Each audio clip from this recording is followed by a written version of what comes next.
A continuación vamos a presentar el tema de infecciones del sistema nervioso central.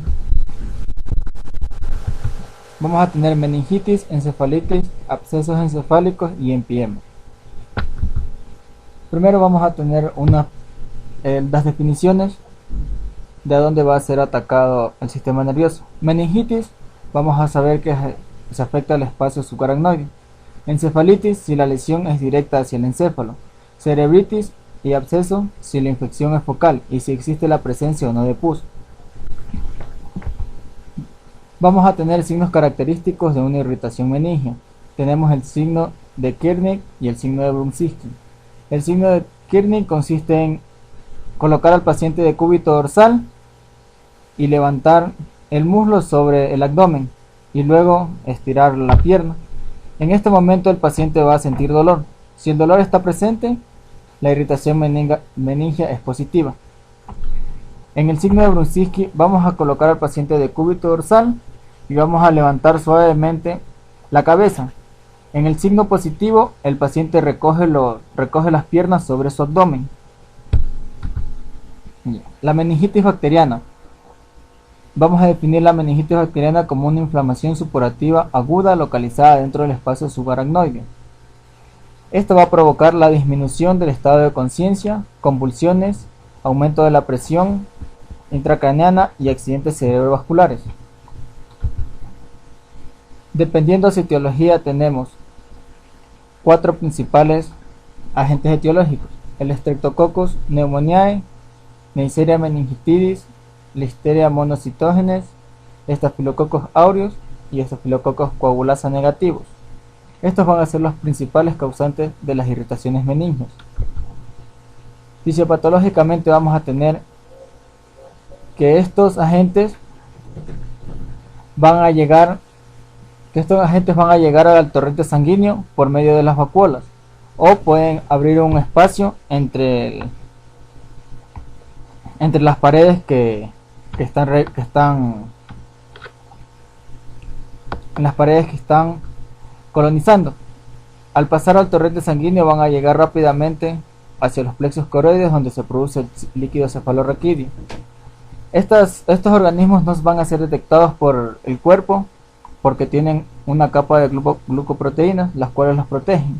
Al momento de llegar al cerebro, la destrucción de estas bacterias van a provocar un exudado purulento en el espacio subaracnoide.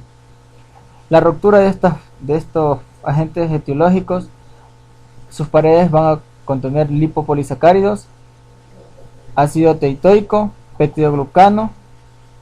Estos van a hacer que el cuerpo produzca citocinas y quimiosinas inflamatorias por las microglias, astrocitos y monocitos de células endoteliales de los microvasos y los leucocitos del líquido cefalorraquídeo.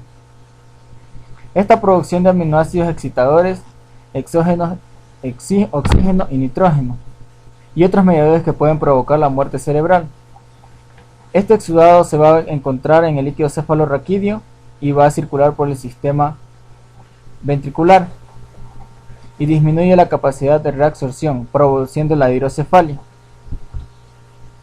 Fisiopatológicamente vamos a tener el proceso inflamatorio en pasos. El primer paso va a ser el incremento del fluido sanguíneo cerebral.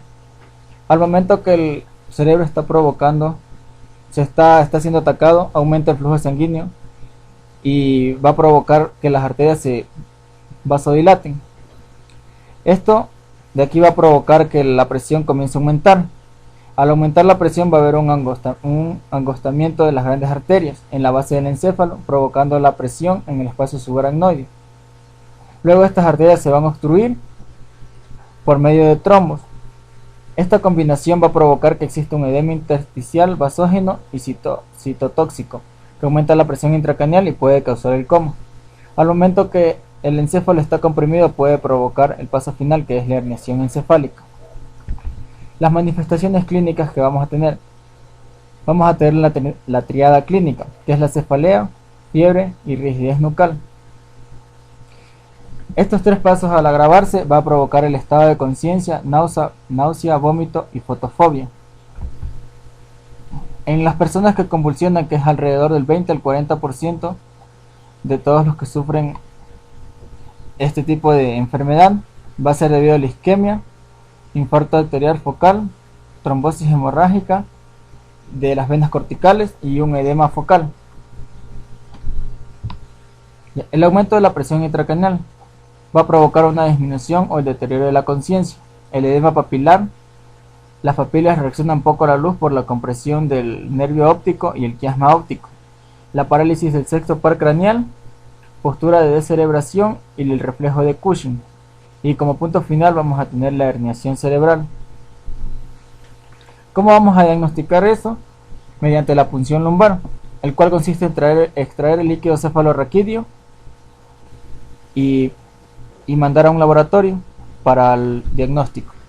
En una persona con irritación meningia vamos a tener que los leucocitos van a estar aumentados, el predominio de neutrófilos, eritrocitos disminuidos, ausentes, la concentración de glucosa va a estar por encima de 2.2 moles por litro y la concentración de proteínas va a estar menor a 0.45 gramos por litro.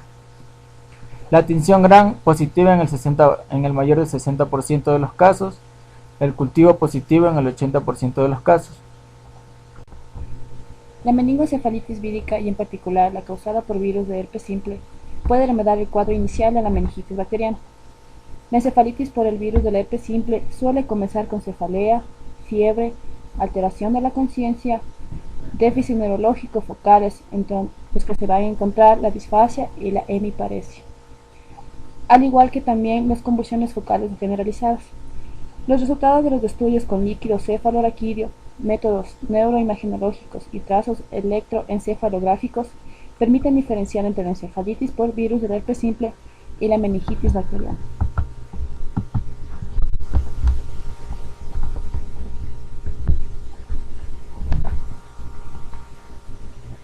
El perfil típico en líquido cefalorraquídeo en caso de infecciones víricas del sistema nervioso central, típico en el líquido cefalorraquídeo en caso de infecciones víricas del sistema nervioso central, es de pleocitosis linfocítica con concentración normal de glucosa, a diferencia de la pleocitosis a base de polimorfonucleares y la hipoglucoraquia, que es característica de la meningitis bacteriana. En la meningitis bacteriana no complicada no se identifican anormalidades en la resonancia magnética. Por el contrario, en la encefalitis por el virus del herpes simple, las imágenes de resonancia magnética con reforzamiento y recuperación de la inversión del líquido atenuado se observan lesiones de gran intensidad en las regiones parietofrontal anterior y medial del lóbulo temporal en la mayoría de los pacientes en las primeras 48 horas.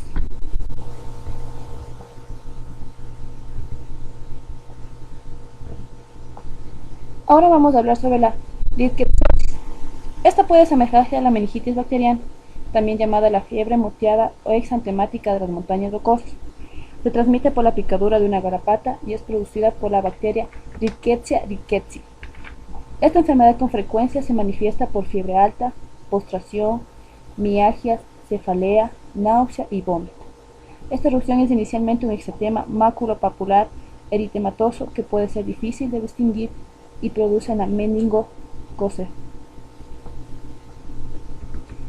Esta erupción avanza a un exantema petequial, luego de un exantema purpúrico y si no se trata a necrosis de la piel o gangrena.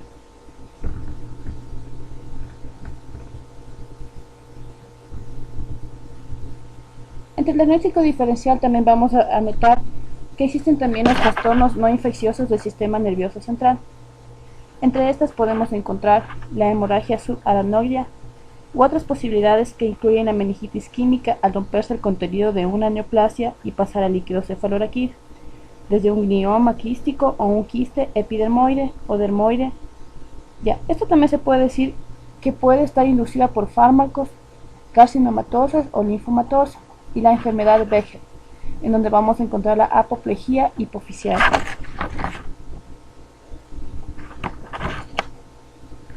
En el tratamiento nosotros vamos a decir que la meningitis bacteriana es una urgencia médica. El objetivo es comenzar el tratamiento antibiótico en los primeros 60 minutos de la llegada del paciente al servicio de urgencia. En aquellos pacientes en quienes se sospecha una meningitis bacteriana, debe comenzarse un tratamiento antimicrobiano empírico antes de conocer los resultados de la admisión de grano y de los cultivos del líquido cefalorraquídeo. Entre estos vamos a tener a continuación un cuadro en donde se va a clasificar a los diferentes microorganismos y entre estos los antibióticos más utilizados. Vamos a tener a la Neisseria meningitidis, en donde vamos a utilizar la penicilina G o ampicilina. Si esta va a ser sensible a la penicilina, vamos a utilizar el ceftriaxona o cefotaxima. El Streptococcus pneumoniae, que es el más común en esta enfermedad, si es sensible a la penicilina, vamos a utilizar penicilina G. Si la sensibilidad es intermedia a la penicilina, en este caso vamos a utilizar ceftriaxona o cefotaxima. Si este es resistente a la penicilina, vamos a utilizar ceftriaxona o cefotaxima más vancomicina. En los bacilos gram negativos, como por ejemplo entre las pseudomonas, vamos a utilizar ceftriaxona o cefotaxima. En las pseudomonas aeruginosa vamos a utilizar ceftazimida o cefepima o meropenem. En las especies de estafilococos, si estas son sensibles a la meticilina, vamos a utilizar nafcilina, si esta es resistente, vancomicina. En la listeria monocitógenas, ampicilina más gentamicina. En la Haemophilus influenzae, ceftriaxona o cefotaxima. En el Streptococcus agalactiae, penicilina G o ampicilina. Y en los bacteroides frágiles, metronidazol.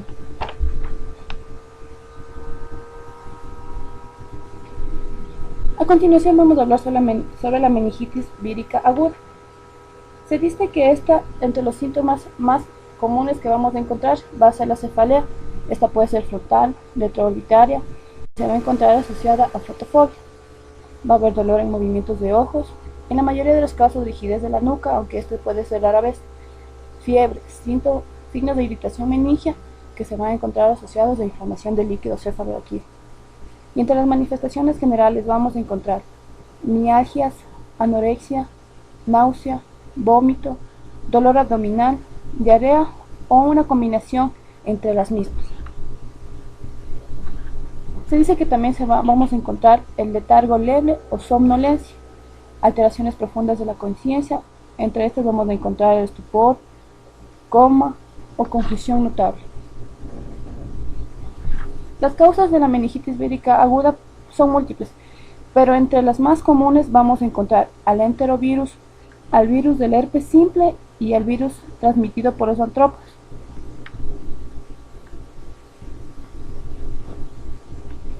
¿Cómo vamos a hacer un buen diagnóstico de laboratorio? Se dice que el método más efectivo va a ser el examen del líquido cefalorraquídeo, en donde donde nosotros tenemos que encontrar las siguientes características, que va a ser una pleocitosis linfocítica de 25 a 500 células por unidad internacional. Las proteínas ligeramente van a estar elevadas, que va a ser de 20 a 80 miligramos por 100 mililitros. La concentración normal de glucosa y la presión de apertura normal o ligeramente elevada, que va a ser de 100 a 350 milímetros de agua. Entre el tratamiento vamos a constar los siguientes fármacos, que va a ser primero analgésicos, antipiréticos y antiméticos. También debemos vigilar el estado del líquido y los electrolitos. Podemos también administrar aciclovir oral, sea este vía intravenosa, para el virus del herpes simple 1 o el virus del herpes 2. Vía intravenosa vamos a colocar de 15 a 30 miligramos por kilogramo al día en 3 dosis divididas. De forma oral vamos a realizarlo de 800 miligramos por kilogramo al día. El fanciclovir de 500 miligramos por kilogramo al día y la valaciclovir 1000 miligramos cada 8 horas de 7 a 14 días. A continuación vamos a hablar acerca de lo que es la encefalitis vírica. Podemos decir que esta enfermedad es una afección al parenquima cerebral. Tenemos tres tipos de combinaciones: la meningoencefalitis, que va a ser la meningitis más una encefalitis; la encefalomielitis, que va a ser un daño en el encéfalo más la médula espinal; y la encefalomieloradiculitis, que va a ser un daño en el encéfalo más las raíces nerviosas.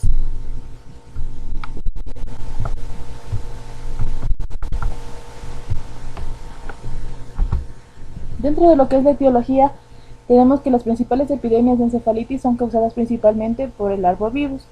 Dentro de este arbovirus, de esta clasificación, tenemos el alfavirus, el flavivirus, y los bunyavirus, que van a dar los principales tipos de grupos de encefalitis.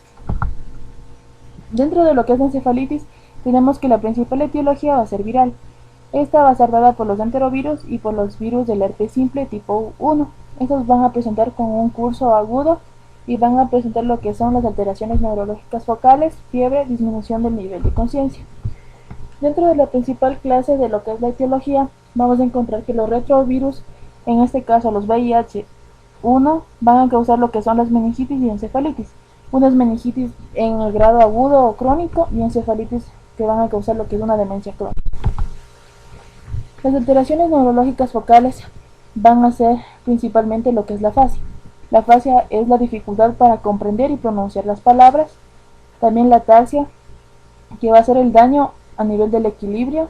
La hemiparesia, que dentro de eso tenemos los reflejos tendinosos hiperactivos y las respuestas plantares extensoras.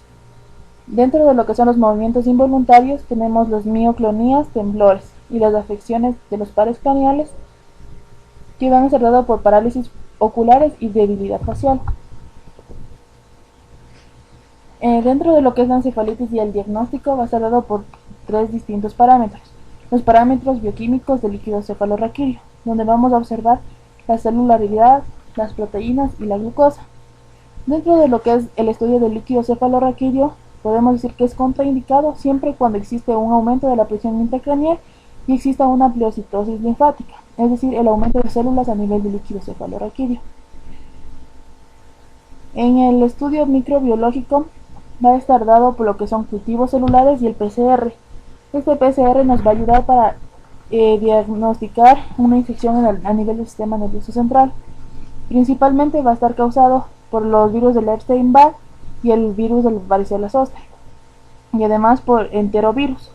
Este PCR en el líquido cefalorraquídeo va a ser para identificar virus del herpes simple que van a ser igual o más a lo que es una biopsia de encéfalo. A nivel de lo que son estudios complementarios, tenemos lo que es un encefalograma, tenemos también las tomografías computarizadas y las resonancias magnéticas.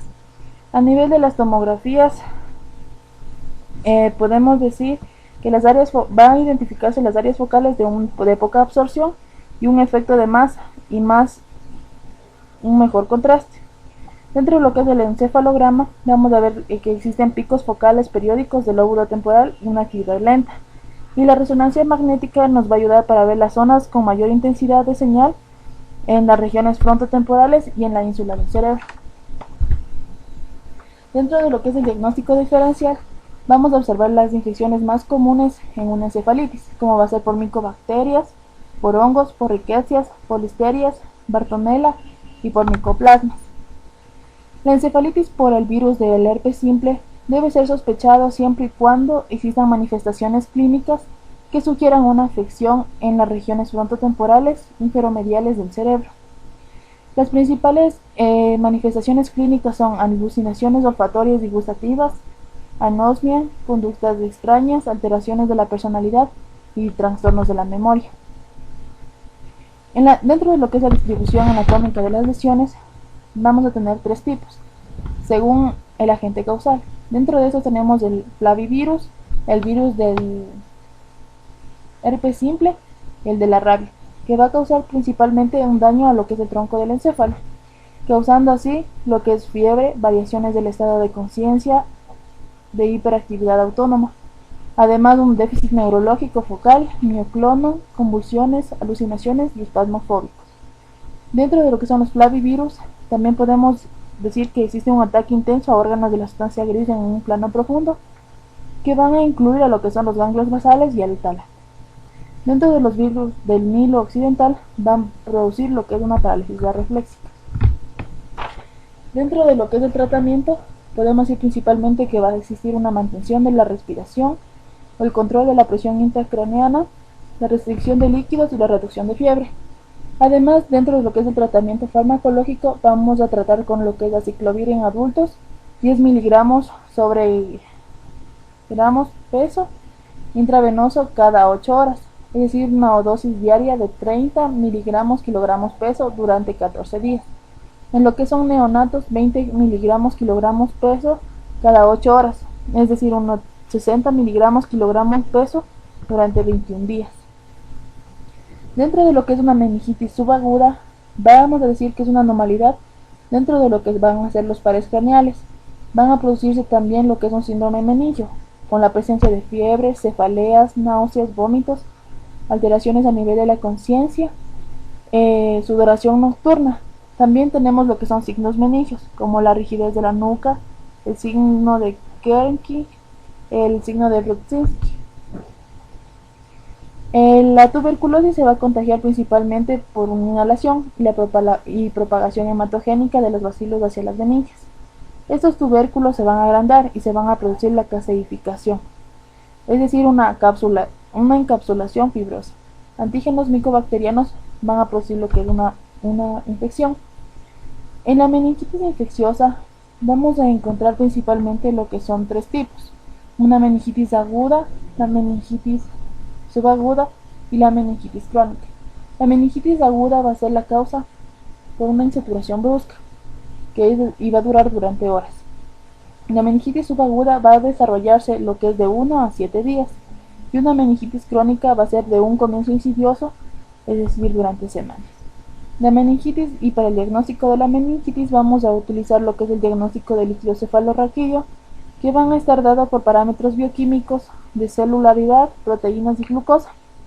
Dentro de lo que es la microbiología, el diagnóstico directo y el diagnóstico indirecto. Dentro de los hallazgos en líquido cefalorraquídeo de las infecciones del sistema nervioso central, vamos a encontrar meningitis de tipo viral, bacteriana y subaguda.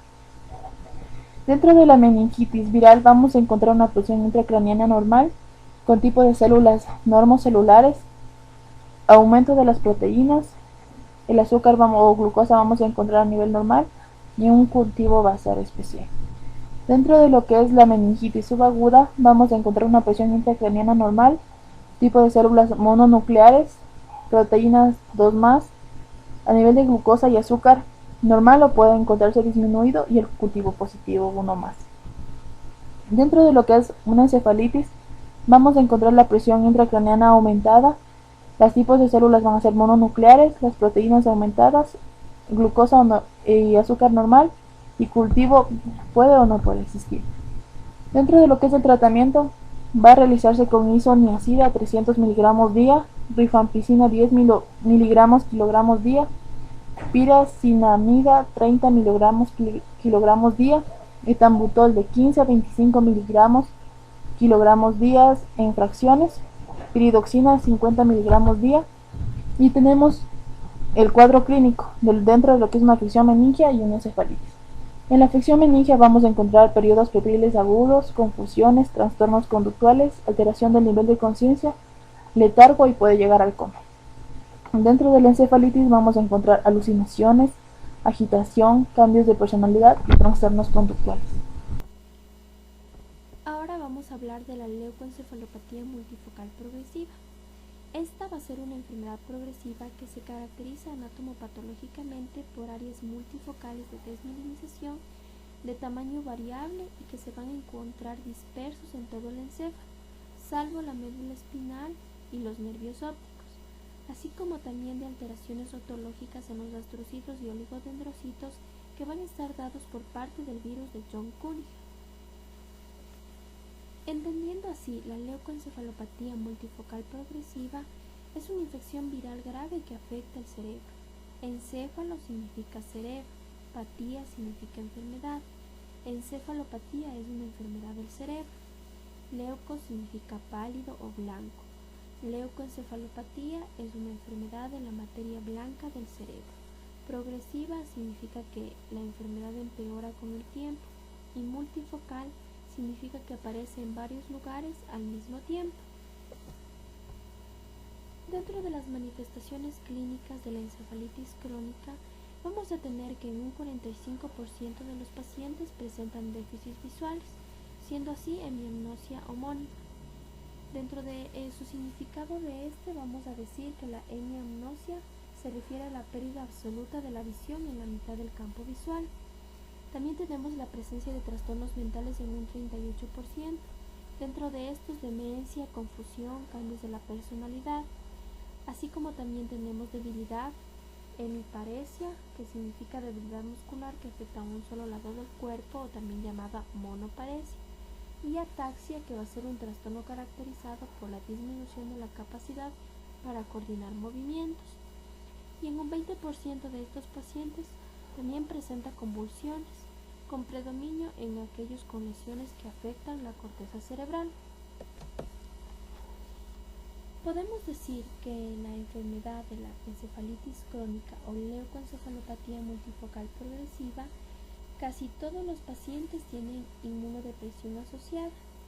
En series recientes, los trastornos asociados a menudo incluyeron SIDA en un 80%, cánceres hematológicos en un 13%, receptores de trasplante en un 5% y enfermedades inflamatorias crónicas en un 2%.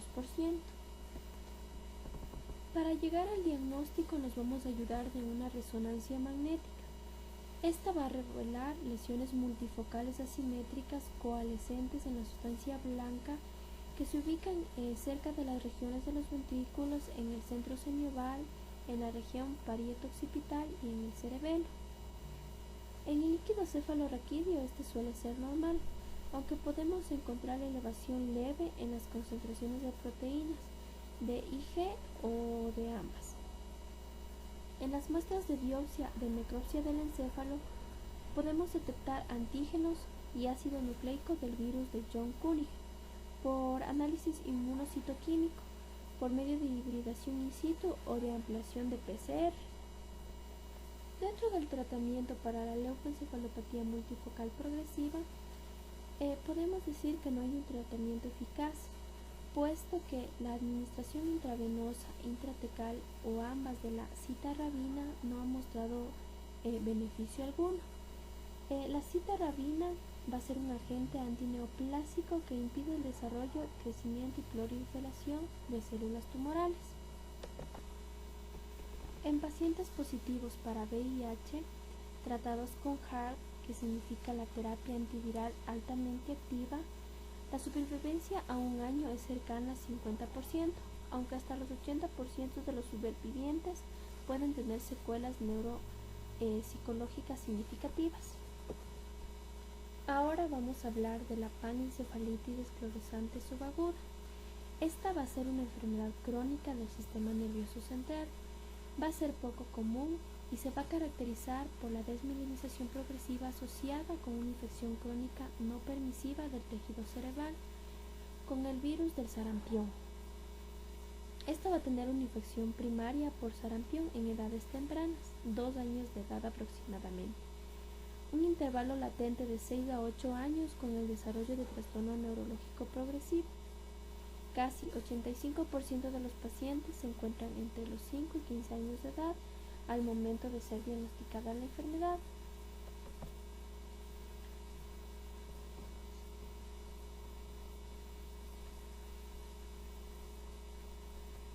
Dentro de las manifestaciones clínicas de esta enfermedad podemos tener bajo desempeño escolar y cambios en la personalidad y en el estado de ánimo. Los pacientes desarrollan deterioro intelectual progresivo, convulsiones focales o generalizadas, mioclono, ataxia y trastornos visuales. En etapas avanzadas los pacientes no responden, presentan cuadriparesia y espasticidad con hiperreflexia osteotendinosa y respuesta plantar extensora. No se observan los signos típicos de la infección vírica del sistema nervioso central como fiebre y cefalea. Para el diagnóstico de la enfermedad de la panencefalitis esclerosante subaguda vamos a tener la ayuda diagnóstica de una resonancia magnética. Esta va a ser normal en las etapas iniciales de la enfermedad, aunque posteriormente se desarrollan áreas de incremento de la señal en T2 en la sustancia blanca del cerebro y en el tronco del encéfalo conforme va progresando esta enfermedad. También vamos a ayudarnos para diagnosticar el electroencefalograma. Puede mostrar al inicio solo ondas lentas, inespecíficas, pero con la progresión de la enfermedad el paciente desarrolla un modelo periódico característico con interrupciones de alto voltaje en espigas, ondas lentas de 3 a 8 segundos seguidas de periodos de actividad de fondo atenuada. El líquido cefalorraquídeo, este se encuentra acelular con concentraciones normales o ligeramente elevadas, proteínas de incremento notable de las concentraciones de gamma globulina. Hay elevación de las concentraciones de anticuerpo contra sarampión en el líquido cefalorraquídeo y a menudo se encuentran anticuerpos oligoclonales. Para el tratamiento no vamos a disponer de tratamiento definitivo para la panencefalitis esclerosante subaguda. Se ha informado que la administración de isoprinosina 100 mg kilogramos de peso al día, sola o en combinación con interferón alfa intratecal o intraventricular, va a prolongar la supervivencia del paciente y logra la mejoría clínica en algunos enfermos.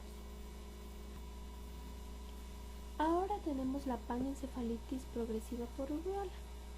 Esta se trata de un trastorno muy raro, pero después de un periodo de latencia de 8 a 19 años, los pacientes terminan por mostrar deterioro neurológico progresivo.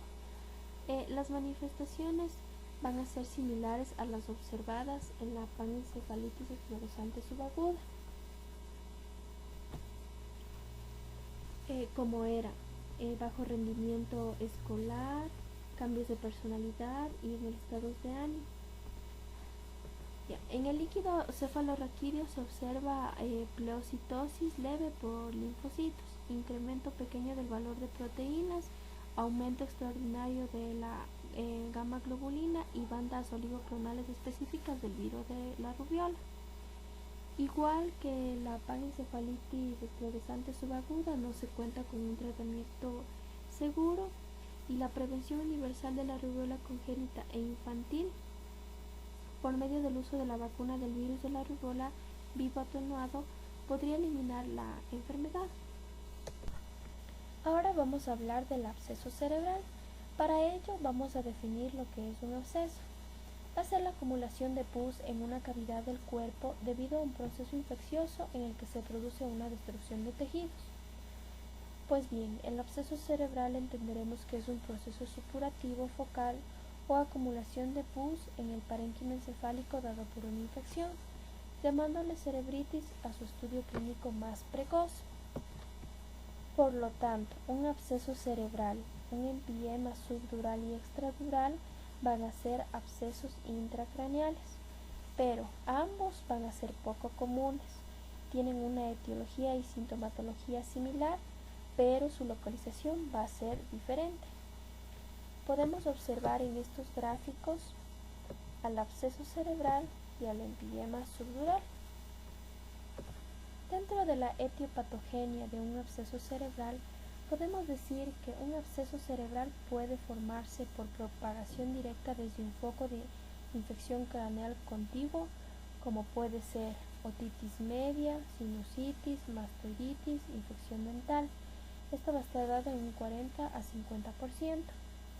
También puede formarse después de un traumatismo craneal o intervención neuroquirúrgica. Una herida, por ejemplo, esto va a estar dado en un 10%.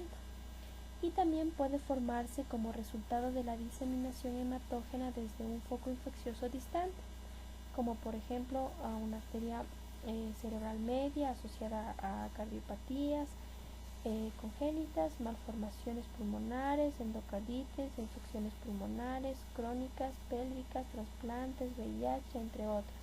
Esta va a estar dada en un 25%. En lo que se refiere al agente patógeno causal o etiológico, podemos decir que las infecciones de senos paranasales y dentales, oído y VIH van a estar dadas por un sinnúmero de agentes etiológicos, como podemos observar. Dentro de los factores de riesgo, podemos decir que puede darse un absceso cerebral en un sistema inmunitario debilitado, como es en los pacientes con SIDA, también con una enfermedad crónica como el cáncer, así como también fármacos que inhiben el sistema inmunitario como los corticosteroides o quimioterapia, y derivaciones cardíacas derecha a izquierda, generalmente el resultado de la cardiopatía congénita. Dentro de la fisiopatología de los abscesos cerebrales, podemos decir que una vez que se establece la infección, los abscesos cerebrales evolucionan y pasan por diversas fases, influidas por la naturaleza del microorganismo infectante y por la inmunocompetencia del hospedador. Siendo así las fases, tenemos 4. La primera, que va a darse la infección precoz en los días del 1 al 3. La segunda, inflamación tardía en los días 4 al 9. La tercera, la formación de la cápsula en los días 10 a 13. Y la cuarta fase, formación tardía de la cápsula día 14 y los días posteriores.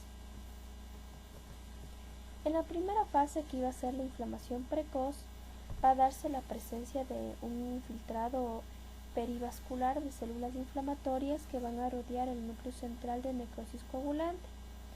En esta etapa la lesión está rodeada por un edema intenso. En la segunda etapa, que va a ser la inflamación tardía, va a darse la formación de pus.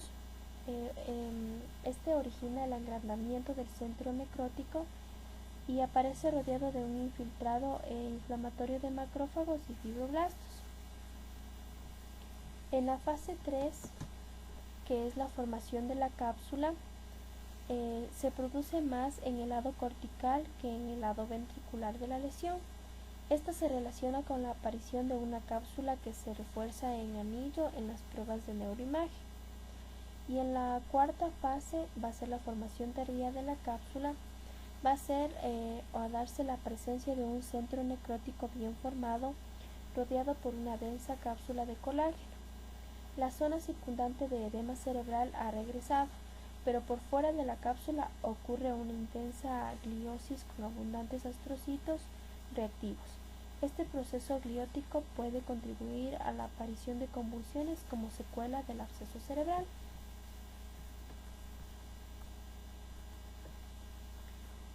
Dentro de las manifestaciones clínicas, es decir, los signos y síntomas que se presentan en el absceso cerebral, debemos tener en cuenta esta tríada clásica, que va a estar dada por cefalea, déficit neurológico focal y por fiebre. No debemos olvidar de esta tríada, ya que nos va a dar la pauta para poder diagnosticar un absceso cerebral. Tenemos otros signos y síntomas, como por ejemplo el nistagmo, papiledema, ataxia, náuseas y vómitos, rigidez en la nuca, hipertensión intracraneal, somnolencia y confusión. Dentro de los métodos diagnósticos que nos van a servir de ayuda para poder determinar un absceso cerebral, vamos a tener laboratorios, biopsias y líquido cefalorraquídeo. Laboratorios, podemos ayudarnos a través de un hemograma, eritrosedimentación, proteína C reactiva, hemocultivos, radiografía de tórax, exámenes para detectar la presencia de anticuerpos contra microorganismos como Toxoplasma gondii y Teniasol, y un electroencefalografía también nos es de gran ayuda. Debemos recalcar que la punción lumbar está contraindicada. También nos ayuda para el diagnóstico una resonancia magnética y una tomografía axial computarizada. Como podemos ver en estos gráficos, la flecha negra en la imagen A nos va a indicar que la pared del absceso aparece hiperintensa en la sección axil, ponderada en T1, y hipointensa en las imágenes de densidad protónica axil. En la imagen B, la flecha negra nos indica que se refuerza intensamente tras la administración de gadolínio en la sección coronal ponderada en T1. Y en la imagen C, la flecha blanca, el absceso aparece rodeado por una gran cantidad de edema basógeno y tiene un pequeño absceso. Dentro de los diagnósticos diferenciales que debemos tomar en cuenta va a ser un empiema subdural, cáncer, encefalitis, cistercercosis, aneurisma micótica, meningitis bacteriana, meningoencefalitis vírica, toxoplasmosis, entre otras. Dentro del tratamiento vamos a tener un tratamiento farmacológico. Dentro de lo que se llama abscesos de tamaño reducido, menos de 2.5 y 3 centímetros, la aparición múltiple e inaccesibilidad quirúrgica, presentan trastornos de coagulación que contraindican intervención quirúrgica, y empírico. Dentro del empírico, si se desconoce el germen causal, combinación de penicilina vancomicina, 1 gramo cada 12 horas, endovenosa, y metronidazol, 500 miligramos, 6 horas, vía oral. Cefalosporina, tercera generación, corticoides, dexametasona, 0.15 miligramos kilogramos, cada 6 horas, endovenosa, durante un corto periodo de tiempo, 48-72 horas. Es decir, utilizamos antibióticos de amplio espectro que atraviesen la barrera hematoencefálica. También nos podemos ayudar de quirúrgico, que es extirpar y drenar el absceso cerebral. Dentro de las complicaciones, daños neurológicos permanentes, podemos tener hemiparesia, hidrocefalia, ataxia, espasticidad, defectos visuales, atrofia óptica, convulsiones. Dentro de la prevención, tratando cualquier trastorno que lo pueda causar, evitando infecciones y buen manejo de alimentos y animales. El pronóstico podemos decir que ha mejorado en los últimos años, reduciéndose la tasa de mortalidad a cifras inferiores de 10%. Sin tratamiento, un absceso cerebral casi siempre va a ser mortal. Dentro de las causas no bacterianas de las lesiones focales del sistema nervioso central, vamos a tener la neurocisticercosis, que esta va a ser la parasitosis más frecuente del sistema nervioso central en todo el mundo. Se va a contagiar por la ingestión de alimentos contaminados con huevecillos del verme de Teniel solium, así como también va a ser causada por el Toxoplasma gondii, que se adquiere por la ingestión de carne mal cocida o por la manipulación de heces del gato. Dentro del cuadro inicial vamos a tener que puede ocasionar convulsiones, ya que los cisticercos se pueden desarrollar en el parénquima encefálico. Si se encuentran en los espacios subaracnoideo o ventricular, puede incrementar la presión intracraneal al interferir en el flujo de líquido cefalorraquídeo. La presencia de los cisticercos en la columna y en la médula puede simular el cuadro inicial de algunos tumores intrarraquídeos. Dentro del diagnóstico, nos podemos ayudar a través de una resonancia magnética o tomografía computarizada.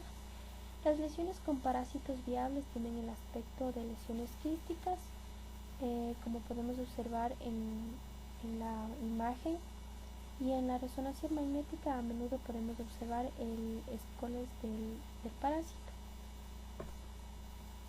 Además, que las lesiones pueden aparecer como áreas de reforzamiento de contraste rodeadas por edema.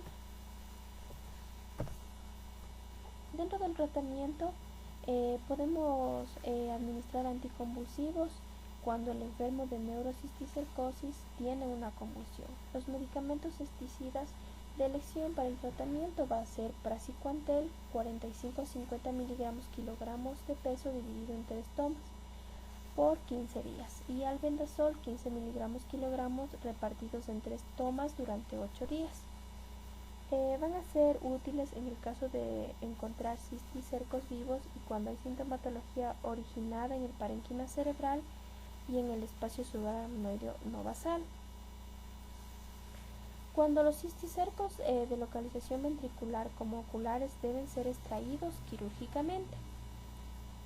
La toxoplasmosis del sistema nervioso central se va a tratar con una combinación de sulfadiazina a razón de 1.5 a 2 gramos por vía oral 4 veces al día, además de 100 miligramos de piremetamina ingeridos hasta una dosis de saturación, para seguir con 75 a 100 miligramos por vía oral diariamente y agregar por la misma vía y en la misma forma 10 a 15 miligramos de ácido folínico. Pues bien, ahora vamos a hablar de empiema subdural. Esta va a ser una colección de pus que se encuentra entre la dura madre y la aracnoides. Habitualmente el empiema subdural va a ser una complicación de la sinusitis. infección grave del oído, una herida en la cabeza o en el cerebro, una intervención quirúrgica o una infección de la sangre secundaria o una infección pulmonar. Los mismos tipos de bacterias que producen un absceso cerebral pueden también ocasionar empiema subdural. Dentro de las causas vamos a tener los gérmenes aislados más frecuentes, son los estreptococos aeróbicos en un 43% y las bacterias anaeróbicas en un 38%. El índice del éxito en el cultivo bacteriológico del pus evacuado varía entre 54 a 81%. El Streptococcus y el Staphylococcus aureus son los dos patógenos más comunes implicados en el empiema subdural, en particular los del grupo del Streptococcus milleri. El Staphylococcus aureus se presenta con menor frecuencia. Otros menos frecuentes son Escherichia coli, Bacteroides, y las pseudomonas originosas y Staphylococcus epidermis pueden estar presentes en casos relacionados con intervenciones neuroquirúrgicas. También se han descrito infecciones dadas por salmonella. Dentro de la fisiopatología de la empiema subdural puede presentarse normalmente 1 o 2 semanas después de un episodio de sinusitis debido a diseminación intracraneal de la infección mediante tromboflebitis retrógrada de los senos venosos, como puede ser sinusitis paranasal, otitis media o mastoiditis. ¿Por qué la otitis media crónica? Por extensión directa a través del hueso y de la dura madre, como resultado de la erosión de la pared posterior del seno frontal. Dentro de las manifestaciones clínicas vamos a tener que va a ser una condición que plantea una amenaza para la vida y presenta síntomas relacionados con el aumento de la presión intracraneal, la irritación meningea o la inflamación focal o cortical, siendo así presencia de cefalea, fiebre, rigidez de nuca y déficit neurológico. La cefalea inicialmente se localiza en el seno infectado u oído, siendo un dolor prominente que puede generalizarse a medida que la infección progresa. El vómito es frecuente con el aumento de la presión intracraneal. Cerca de la mitad de los pacientes va a presentar de forma temprana alteración del estado mental, que puede progresar a estupor o coma en ausencia de tratamiento. Los signos focales más comunes van a ser hemiparesias o hemiplejías. Es frecuente encontrar parálisis ocular, afasias, anemnosia homónima, signos cerebelosos y pupilas dilatadas, entre otros. Las convulsiones focales o generalizadas están presentes en más del 50% de los casos. La irritación meningea se encuentra en un 70 a 80% de los pacientes.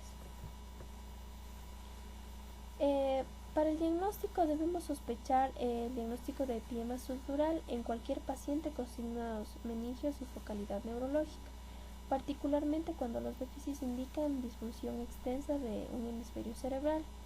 La punción lumbar no se va a recomendar en la actualidad por el riesgo potencial de la lesión cerebral. Además, dentro de ayudas diagnósticas tenemos la resonancia magnética y la tomografía axial computarizada con contraste. Estos van a ser los métodos diagnósticos de elección, permitiendo además de la detección de foco parameningio responsable y de complicaciones asociadas. En la tomografía axial computarizada sin contraste, el empiema suele manifestarse como una área hipodensa sobre un hemisferio o a lo largo de la hoz cerebral. La resonancia magnética proporciona mejores datos que la tomografía axial computarizada en relación con la naturaleza y la extensión del empiema subdural. El empleo de gadolínio como medio de contraste aumenta la sensibilidad de esta técnica. Debemos tomar en cuenta dentro del diagnóstico diferencial con un hematoma subdural, meningitis bacteriana, encefalitis vírica, absceso encefálico, entre otras. Y para el tratamiento va a ser una enfermedad que requiere de urgencia médica, la evacuación neuroquirúrgica del empiema, ya sea mediante drenaje a través de un trépano o por craneotomía, es la medida definitiva en el tratamiento de esta infección. El tratamiento empírico, vamos a tener el tratamiento antibiótico, va a incluir una cefalosporina de tercera generación como cefotacima o ceftriaxona, vancomicina y metronidazol. El tratamiento antibiótico parenteral deberá mantenerse durante al menos 4 semanas. Dentro del pronóstico del epiema subdural, algunos factores que influyen en el pronóstico son nivel de conciencia del paciente en el momento que llega al hospital, tamaño del epiema y prontitud en el que se instaura el tratamiento. Hasta el 50% de los casos presentan secuelas neurológicas prolongadas, entre las cuales se encuentran crisis epilépticas y hemiparesia.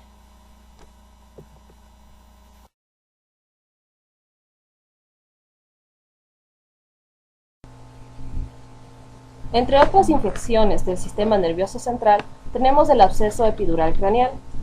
Este va a ser una infección supurativa que se localiza en el espacio virtual entre la dura madre y la cara interna del cráneo. Como sabemos, la dura madre va a estar adosada fuertemente a los huesos del cráneo y este espacio es el que, por medio del absceso, va a ir creciendo progresivamente. Dentro de la etiología de estos tenemos que son resultado de fracturas craneales, craneotomías o una infección procedente de mastoides o de la órbita, una otitis o una sinusitis. Dentro de los agentes etiológicos tenemos aquellos provenientes de las infecciones, los estreptococos o anaerobios. En las craneotomías o fracturas compuestas podemos encontrar que su origen está dado por estafilococos y gram negativos. El absceso epidural se va fisiológicamente a desencadenar por la continuidad de zonas de osteomielitis cuando una craneotomía se infecta o la herida o el colgajo óseo en el caso de las fracturas expuestas. Las infecciones descritas pueden alcanzar el espacio epidural. Estas pueden originarse desde la tromboflebitis séptica en las venas emisarias que drenan las áreas afectadas o debido a la propagación directa a través de áreas de osteomielitis. Dentro del cuadro clínico que nosotros vamos a encontrar en aquellos pacientes que presentan un absceso epidural, podemos tener de forma marcada fiebre y cefalea. También podemos encontrar otros síntomas o signos como la rigidez nucal, convulsiones y déficit focal. Otro de los signos que podemos encontrar es el edema periorbitario o llamado tumor de Potts.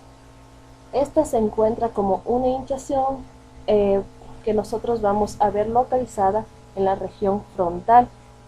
Esta refleja una osteomielitis subyacente asociada en estos huesos. En pacientes con operaciones recientes del sistema nervioso, podemos encontrar que uno de los hallazgos es la alteración del estado mental. Para el diagnóstico de esta infección, vamos a utilizar la resonancia magnética y el tratamiento va a estar dirigido al drenaje neuroquirúrgico y antibiótico terapia inicial empírica, que puede realizarse con una cefalosporina de tercera generación, vancomicina y metronidazol, y luego, de acuerdo a la tinción gram y cultivo, una vez obtenidos los resultados, se podrá reajustar la medicación usada. Entre otras afecciones tenemos la tromboflebitis supurada. Esta va a estar afectando a aquellas venas que drenan el cerebro. Tenemos que pueden estar afectando tanto de un origen del seno longitudinal superior como la del seno cavernoso. Pueden aparecer como complicación de la meningitis bacteriana, de un absceso epidural y de una infección de piel, inclusive de zonas cercanas a los senos paranasales, oído medio o mastoides. Dentro de las manifestaciones clínicas vamos a tener que corresponden a la afectación del seno longitudinal superior, la cefalea, la náusea que puede llegar al vómito, convulsiones parciales o generalizadas, pérdida de fuerza de las extremidades inferiores, un signo de Babinski positivo que corresponde al estimular con una punta roma el extremo externo de los pies. Este produce extensión y puede ser bilateral. También podemos encontrar signos como el de Kerning ya especificado y el de Brusinski. Progresivamente, si esta afectación avanza, puede llevar al estupor e inclusive al coma. En cambio, cuando la trombosis séptica va a afectar el seno cavernoso, vamos a encontrar, aparte de la fiebre, la cefalea, un dolor frontal y retroorbitario, y también diplopía, es decir, dificultad para la visualización. Tenemos también signos que no encontramos en la trombosis del seno longitudinal, como lo son la tosis, la proptosis, la quemosis, como podemos observar en la lámina, que es la hinchazón de la conjuntiva vulvar. Además, podemos encontrar afectaciones de los pares craneales, tercero, cuarto y sexto, hiperestesia de las ramas oftálmica y maxilar del quinto par, es decir, del trigémino. También las venas retinianas dilatadas y tortuosas y edema de papila. Para el diagnóstico de esta afección es muy valedero, aparte de la clínica, en la realización de una resonancia magnética. En este van a sugerirlo la ausencia del vacío del flujo dentro del seno cavernoso afectado. El diagnóstico se puede confirmar mediante venografía, por resonancia magnética, angiografía, por tomografía computarizada o en la fase venosa de la angiografía cerebral. La presencia de hemorragia intracerebral sugiere el diagnóstico de tromboflebitis de las venas intracerebrales y meningias, aunque el diagnóstico definitivo se realiza mediante la angiografía cerebral. El tratamiento. Para el inicio de la terapéutica para esta infección se utilizarán antibióticos, hidratación y eliminación del tejido y trombos infectados. La elección antibiótica depende de la bacteria responsable. En cuanto a la duración, podemos decir que puede ir de 6 semanas o hasta que los signos radiográficos y clínicos vayan mostrando resolución de la trombosis. La anticoagulación a base de heparina con ajuste de dosis se ha indicado como beneficiosa en individuos con trombosis aséptica del seno venoso. En algunos estudios, en pacientes con trombosis aséptica del seno venoso con tratamiento dirigido con catéter con urosinasa y con la combinación del activador histogénico del plasminógeno recombinante y heparina intravenosa en el interior del trombo, ha sido exitoso, pero realmente no existe evidencia de gran sustento para la realización de esta recomendación. Como especificamos, una de las clases de meningitis es la crónica. Este va a ser un síndrome neurológico caracterizado por la reacción inflamatoria del líquido cefalorraquídeo durante más de 4 semanas. En este vamos a ver que se produce una disfunción neurológica, a veces fatal, si no se trata adecuadamente.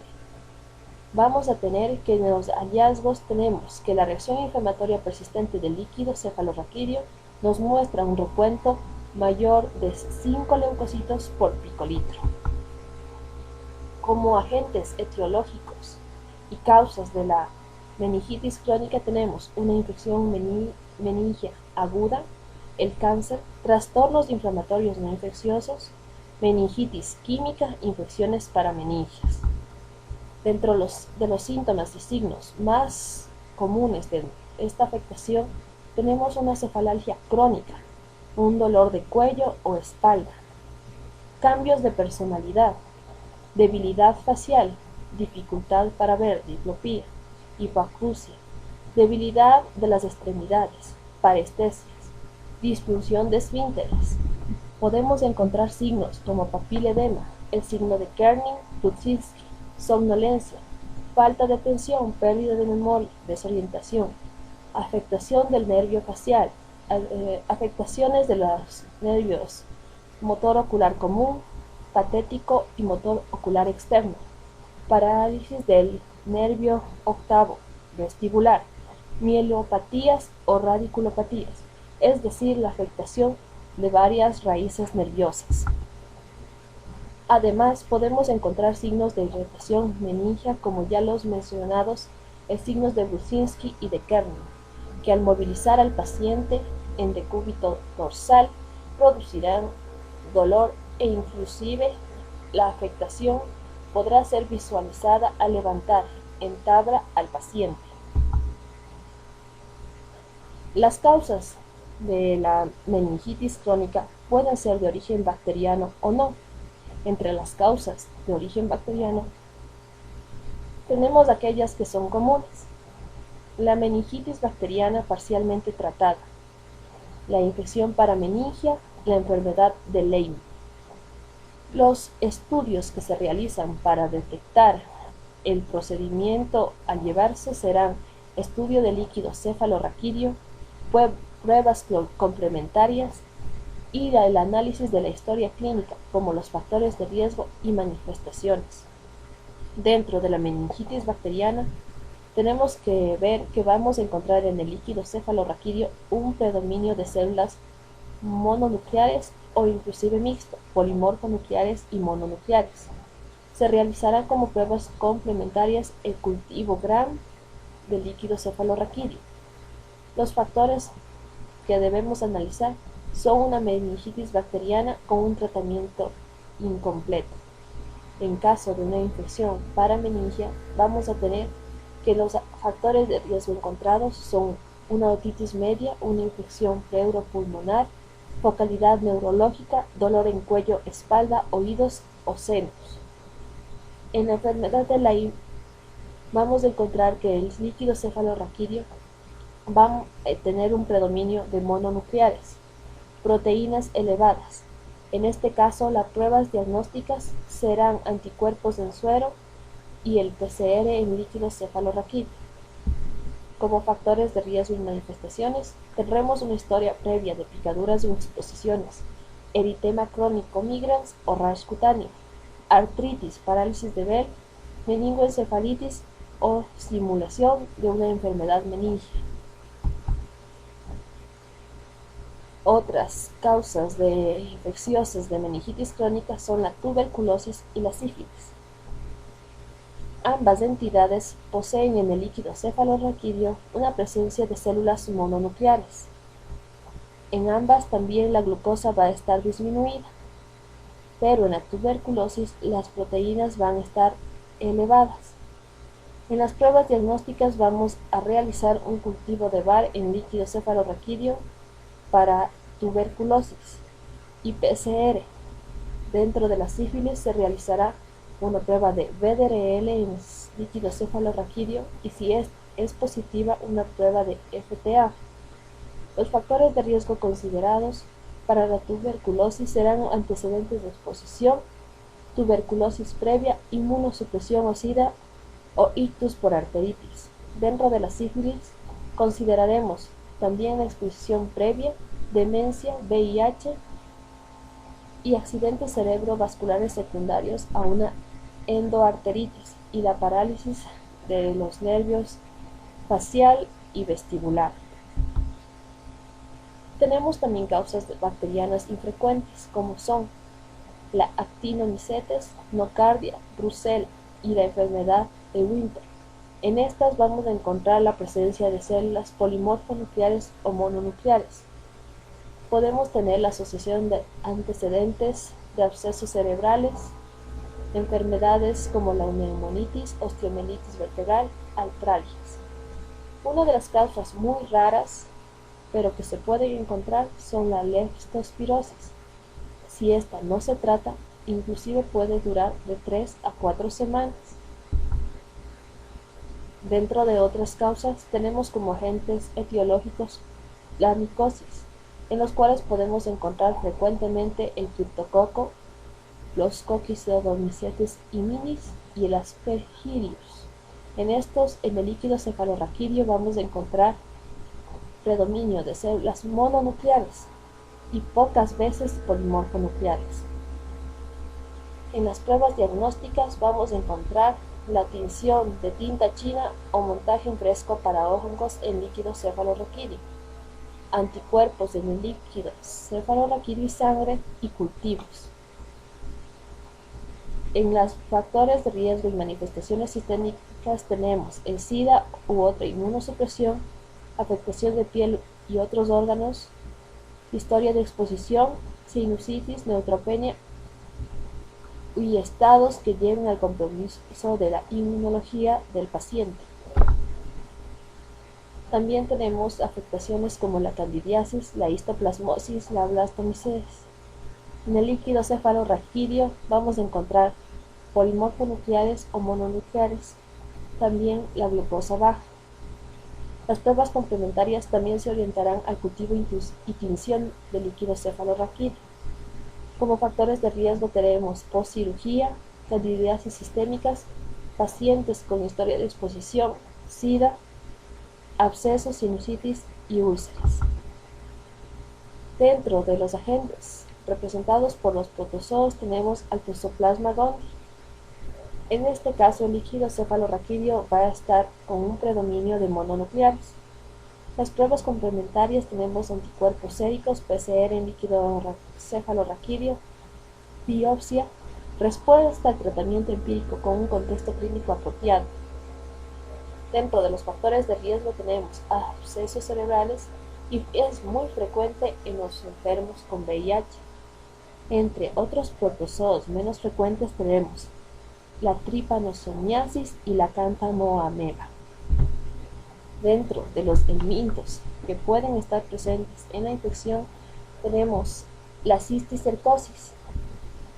En el líquido cefalorraquídeo va a haber un predominio de mononucleares, pero discrepa de otras infecciones con la presencia de eosinófilos. En las pruebas complementarias tendremos una hematoaglobulinización indirecta del líquido cefalorraquídeo y el inmunoanálisis con ELISA en suero. Son factores de riesgo múltiples quistes de las meninges basales e hidrocefálicos, quistes cerebrales y calcificaciones musculares. Como podemos ver en la imagen, tenemos un cisticerco localizado en la parte del hemisferio izquierdo. Otras causas helmínticas raras son el ganostomatoma spinigerum, Ankylostrongylius cantonensis, Phyllis caries propionis y el Trichinella spiralis. Dentro de las causas víricas podemos tener la parotiditis, la coriomeningitis linfocítica y el virus ECO. En el líquido cefalorraquídeo nosotros vamos a encontrar el predominio de mononucleares. En las pruebas complementarias, la búsqueda de anticuerpos en suero. Dentro de las manifestaciones sistémicas, buscaremos infecciones concomitantes de acuerdo a la causa viral y recurrente de la meningitis. Con respecto al VIH, tenemos que este puede ser un síndrome retrovírico agudo, presente en los pacientes con SIDA y una meningitis crónica avanzada. En el líquido cefalorraquídeo vamos a encontrar un predominio mononuclear. Las pruebas complementarias estarán dadas por antígenos en el suero y líquido cefalorraquídeo y los niveles altos de viremia en sangre. Para el virus del herpes simple encontraremos PCR en el DNA del virus, en el líquido cefalorraquídeo y anticuerpos. Debemos tomar como antecedente meningitis recurrente causada por virus, en especial el de tipo 2 y frecuentemente en los pacientes que tengan infecciones recurrentes de origen genital. Otros virus que podemos encontrar son el virus de la varicela zoster, el citomegalovirus, el virus de Epstein-Barr y el enterovirus. Continuando con las causas no infecciosas, bueno, pero antes de continuar debemos tener en cuenta que existen estudios que nos pueden ayudar o nos pueden orientar a un diagnóstico definitivo. En este caso tenemos los estudios imagenológicos, análisis de laboratorio o posiblemente una biopsia meningia. En los estudios imagenológicos debemos tener en cuenta, aquí entra la RX, la tomografía axial computarizada o una resonancia magnética. Los análisis de laboratorio, que en este caso tenemos la tuberculina, la orina y urocultivo, función renal y hepática y la metimetría. La tuberculina ya sabemos es una prueba muy sencilla, intradérmica, que simplemente nos ayuda a saber si el paciente ha sido expuesto o no anteriormente al microorganismo micobacterio.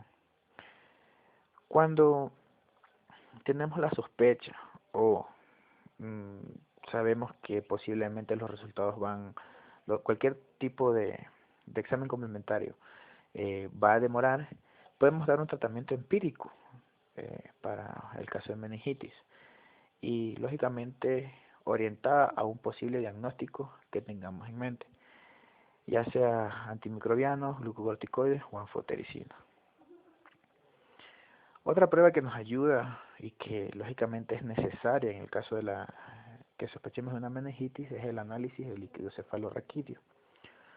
Una vez que tengamos los resultados de este análisis y nos encontramos con la sorpresa de que hay predominancia de neutrófilos, debemos tener en cuenta que los agentes patógenos hay 1 millón de agentes, pero entre los más comunes encontramos estos: la nocaria asteroides, la Actinomyces israelis, la brucela, el Mycobacterium tuberculosis, Candida albicans, Histoplasma capsulatum y Blastomyces dermatitis.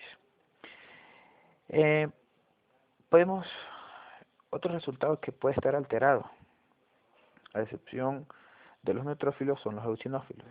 ¿Y qué pasa cuando nos encontramos con la alteración en valores de los eosinófilos? Debemos pensar en una infección por parásitos. La que más se escucha frecuentemente es la esquistosomiasis o la cisticercosis. Lógicamente, igual que la anterior, hay 1 millón de parásitos que pueden afectar las meninges, pero en este caso tenemos esta lista.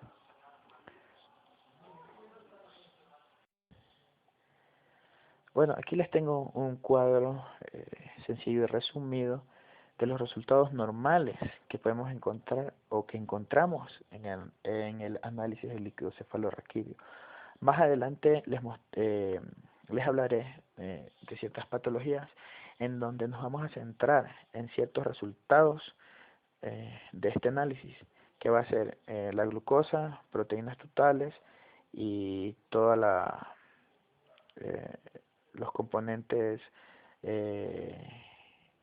normalmente celulares, en este caso los leucocitos, linfocitos, neutrófilos, monocitos, los cuales estos valores se verán alterados, como ya les dije, en las patologías que les nombraré más adelante. Dentro de las infecciones, de las causas no infecciosas de meningitis, tenemos las neoplasias malignas. Entre las neoplasias más frecuentes tenemos el cáncer metastásico de mama, pulmón, estómago o páncreas, el melanoma, el linfoma, la leucemia, la gliomatosis meningia, el sarcoma meningio, digerminoma cerebral y el linfoma de células B. De forma resumida, el por qué entra las neoplasias malignas dentro de las causas no infecciosas es porque en el caso, como explicación rápida, ¿no? En el caso del cáncer, en nuestro cuerpo constantemente está luchando contra esto que no es parte del organismo. Entonces se liberan sustancias, el cual provoca que puede llegar a nivel meningio y provocar su inflamación. Dentro de las causas químicas tenemos aquí factores de riesgo y manifestaciones generales. Como factores de riesgo podemos encontrar que, lógicamente, en la historia clínica el paciente nos cuenta que como antecedente fue intervenido en una inyección en espacio subaracnoideo. Como manifestaciones clínicas en las causas no infecciosas vamos a tener la cefalea de comienzo brusco, una resección reciente de neuroma del acústico o de craniofaringioma. En este caso el neuroma del acústico es un cáncer a nivel del conducto auditivo interno. Y craniofaringioma es un cáncer cerca de la hipófisis. También puede ser una causa química, el tumor epidermoide cerebral o medular o una apoplejía hipoficiaria. Como otra causa no infecciosa de meningitis, tenemos la sarcoidosis del sistema nervioso central. Igual de forma resumida, vamos a ver que la sarcoidosis simplemente es una enfermedad granulomatosa sistémica de carácter inmune.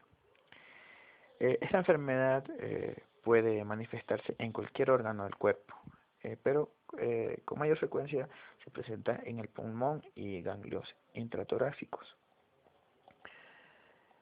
¿Cuáles son los factores de riesgo y manifestaciones sistémicas?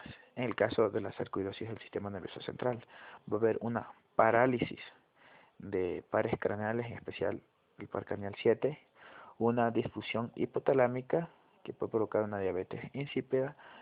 Nos podemos encontrar una erectis torácica anormal, como ya sabemos el porqué, ya que uno de los principales órganos diana de esta enfermedad va a ser el pulmón. O nos podemos encontrar con una neuropatía periférica o miopatía. Otro síndrome que entra dentro de las causas no infecciosas de la meningitis, tenemos el síndrome de Bott-Koyanagi-Arada. Esta es otra enfermedad autoinmune caracterizada por la aparición de uveitis, hipoacusia, alopecia, encefalitis y vitíligo. En el análisis del líquido cefalorraquídeo nos vamos a encontrar con un predominio mononuclear. Ahora, ¿cuáles son sus factores de riesgo y manifestaciones sistémicas? En este caso, en este síndrome, nos vamos a encontrar con una meningoencefalitis recurrente con uveitis, que la uveitis no va a ser más que la inflamación de la parte vascular a nivel ocular. Puede haber un desprendimiento de retina, alopecia, aclaramiento de las pestañas, cejas, disacusia o imperfección en la audición, cataratas o glaucoma. Otra causa no infecciosa de meningitis, tenemos el lupus eritematoso sistémico.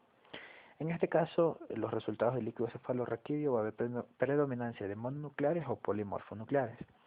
Para llegar al diagnóstico, si es la causa de la meningitis un lupus, nos vamos a ayudar con pruebas complementarias, que es el anticuerpo anti-DNA y los anticuerpos antinucleares. En el caso de los anti-DNA, lógicamente son anticuerpos que van a atacar al DNA de la célula, simplemente al DNA de la célula. En el caso de los anticuerpos antinucleares van a atacar el núcleo de la célula, llegando ya a su destrucción.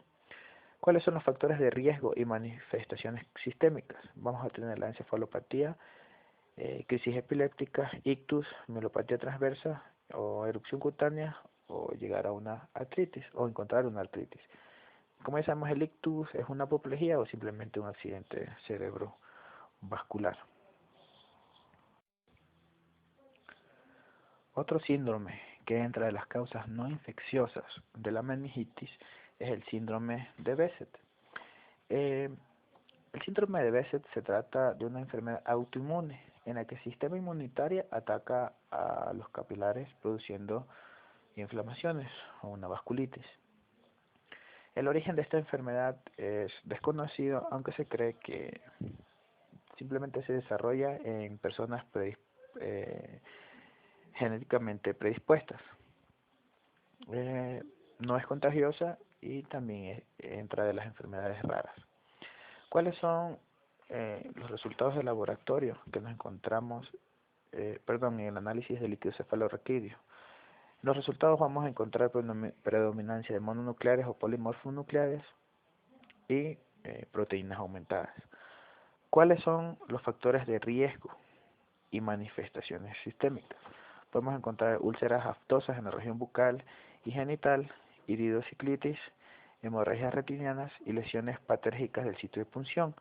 El término patérgico hace referencia a una hipersensibilidad, en el cual en la región de punción, que se caracteriza por la aparición de una vesícula estéril a las 12 o 48 horas de la punción.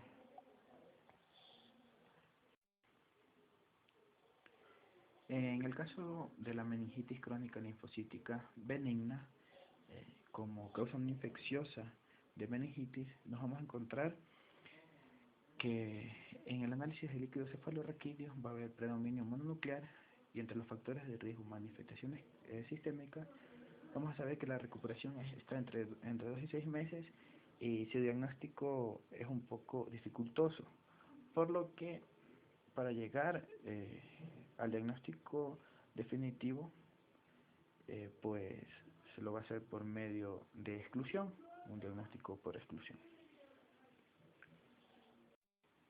Dentro de las causas no infecciosas tenemos la meningitis de Mollaret. Esta también es llamada meningitis linfocítica benigna recurrente. La etiología más comúnmente asociada a esta meningitis es el virus del herpes simplex tipo 2.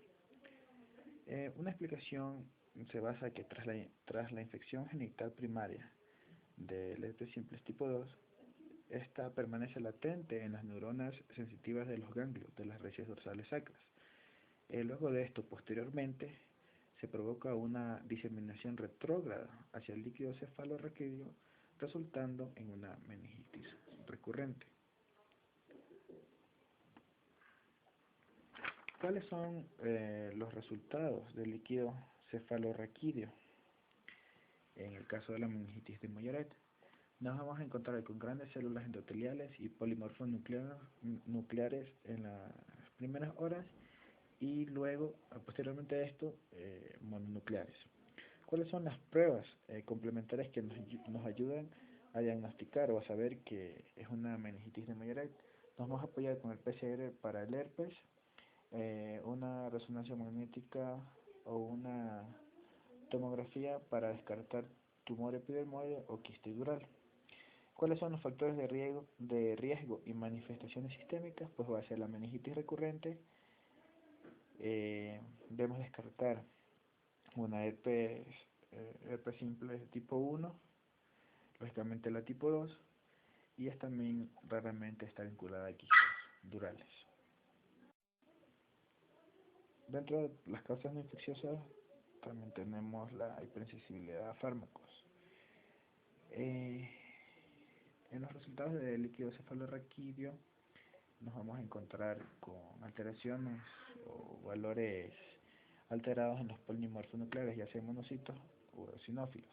¿Cuáles son los factores de riesgo? Puede ser la administración de ibuprofeno, sulfonaminas, iodoniazida, ciprofloxacino, y ¿cómo podemos saber que es una reacción a los fármacos? Ya que tras suspender la medicación va a haber una mejoría.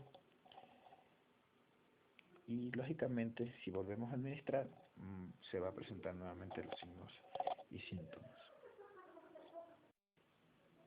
Y por último tenemos la granulomatosis de Wegener. La granulomatosis de Wegener va a ser un tipo de vasculitis. ¿Cómo vamos a encontrar los resultados del líquido cefalorraquídeo? Se va a encontrar alterados los mononucleares. Para orientar el diagnóstico de una granulomatosis de Wegener, vamos a tener las pruebas complementarias que van a consistir en RX de tórax y de seno, orina y una prueba de laboratorio ANCA en suero, que simplemente es una prueba que nos va a ayudar a orientar a ver si es una granulomatosis de Wegener, ya que esta prueba detecta si es que existe anticuerpos en contra de los granulocitos o neutrófilos. ¿Cuáles son los factores de riesgo y manifestaciones sistémicas? Vamos a ver lesiones sinusales, pulmonares o renales asociadas, parálisis de pares craneales, lesiones cutáneas y neuropatía periférica. Bueno, en este caso hemos concluido con las causas no infecciosas de las meningitis.